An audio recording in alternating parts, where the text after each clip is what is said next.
Alors votre projet de série La Guerre des Mondes, là j'ai regardé le pilote, ça va pas du tout, hein. La présidente de la chaîne a pourtant été claire, le moins de blancs possible dans les séries, à l'exception des femmes, des handicapés ou des LGBT. Et si vous êtes vraiment obligé de mettre des blancs, vous me les faites passer pour des beaufs, des fragiles ou des racistes. J'ai été obligé de tout réécrire.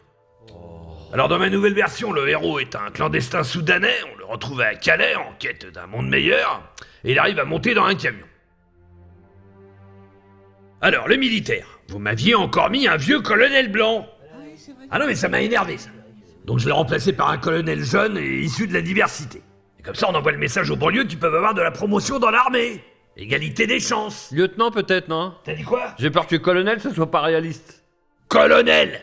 Continue à me faire chier, je le mets général. Ok. Bon, je continue. Les extraterrestres attaquent, c'est l'hécatombe, tout le monde est mort, sauf le héros, bien entendu. Robustesse, résistance, capacité d'adaptation, c'est le 109, hein. On en profite pour en louer les qualités. Alors la scène suggère qu'au Soudan, il était enfant soldat, hein. On voit qu'il sait manier le fusil d'assaut. C'eût été dommage de se priver de tel talent. Oui, le migrant est vif, il est rapide. L'héroïne. Enfin, quand je parle d'héroïne, je parle pas de drogue, hein, suivez mon regard. Alors maintenant, le personnage est non-voyant.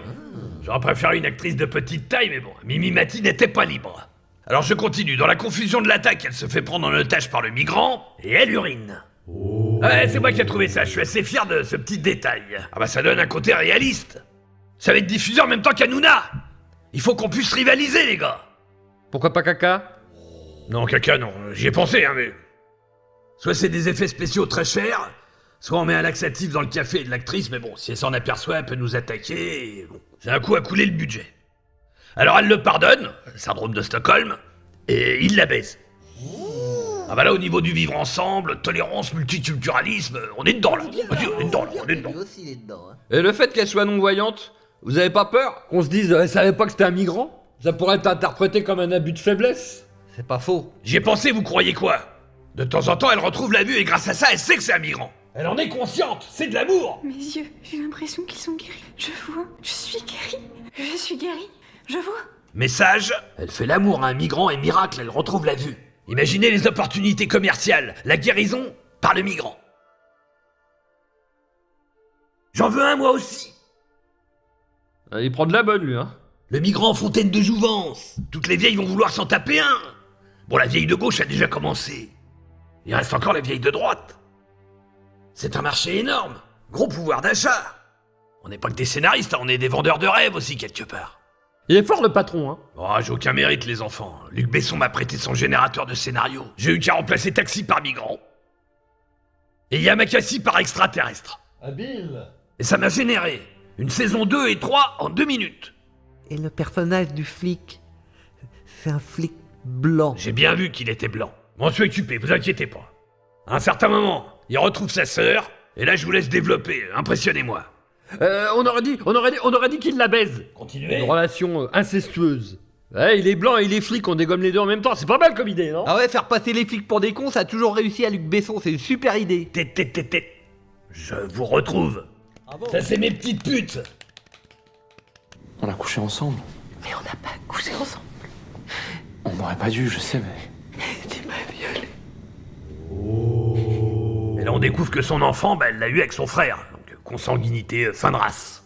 Bon, enfin, on est quand même censé être en pleine attaque extraterrestre.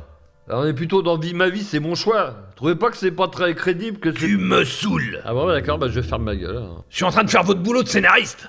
On est à deux doigts de se passer de vos services. Alors trouvez-moi d'autres idées progressistes. On pourrait mettre un curé pédophile aussi. Intéressant. Et puis une bande de skinheads du Front National qui se livrera à des pillages. Classique. Non?